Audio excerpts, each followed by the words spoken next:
Hello, I'm Roger Burns Watson, and along with my wife Janice, we are planting a new church in Delaware, Ohio called Tree of Life Christian Church, and this is Growing a Tree of Life, our web-blog about the joys and trials of planting a new church. We are in the middle of Easter. I'm actually taping this on the Saturday before Easter, and it's gotten me thinking about kind of the rhythms in life of being a congregational minister.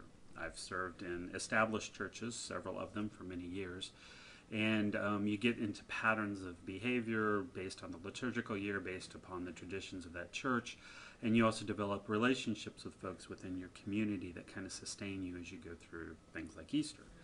And we're without that right now. We've got a small core group that's beginning to meet and some other people that have some interest in our community, but all of the things that I was used to in parish ministry, at least many of them, aren't here anymore. And as I was reflecting on this, it got me thinking about relationships, and especially how you begin to relate to people as a minister. Part of our task is to be out in the community, meeting people, trying to develop relationships with folks. We're specifically seeking out those who don't have a background in a faith community, trying to call them into relationship with Jesus Christ. And in doing that, it's a complete 180, it seems to me, from what I had been trained to do in seminary and what all of my previous church experience had taught me up until this point. Up until this point in my ministry, relationships with people, at least in the church, were first and foremost. I mean, the only thing that we may have had in common, the first thing we had in common, was faith. When I was called to a particular congregation, everybody knew why I was there. The conversations were about faith. And after that, we might grow into knowing one another in new ways. Maybe our kids were on the same soccer team. Maybe we had a similar interest in the Kansas City Chiefs. Maybe we liked to eat at some of the same restaurants. Or maybe we discovered that we just didn't have that much in common, except for the fact that we all gathered in the church because we all claimed to be followers of Jesus Christ, disciples of Christ. Doing this new church start, it is completely the opposite. The only thing that you're pretty sure you don't have in common with folks is a faith commitment.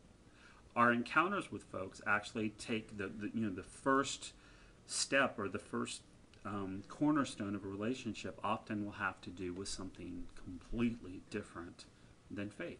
So it may be that we're meeting people because I work in my daughter's kindergarten class on Friday afternoons, and I'm getting to know the kids.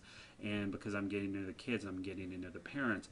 But what the core of our relationship at that point is that kindergarten classroom and those children. And then we begin to develop relationship off of that, but it all centers on that.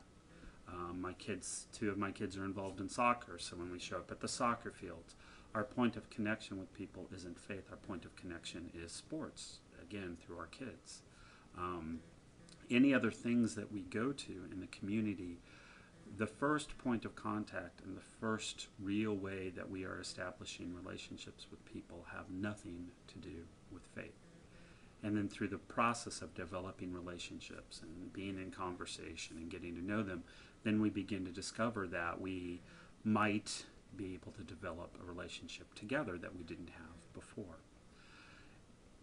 That's both exciting and really disconcerting.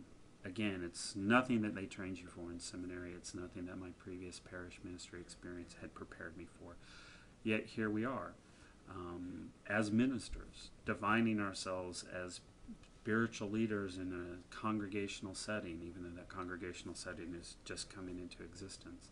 And yet, almost all of our relationships with people, the basis is not around our common affirmation of Jesus as Christ, but it's around something else.